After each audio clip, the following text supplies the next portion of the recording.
Hej vänner, välkommen till min kanal. Medan Yağmur Yüksel och bAktaş fångades i samma rum, undrade alla vad som pågick. Låt oss ta reda på vad det är.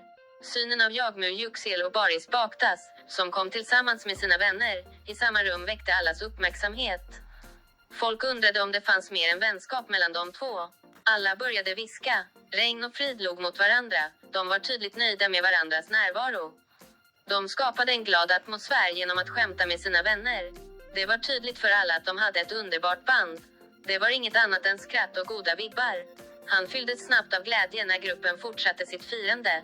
Rain and Peace verkade inte störas av denna uppmärksamhet. De bara njöt av trädet. Även om folk undrade över hans närhet, fortsatte Rain and Peace att ha det trevligt med sina vänner. Det var en rolig och avslappnad miljö där alla log.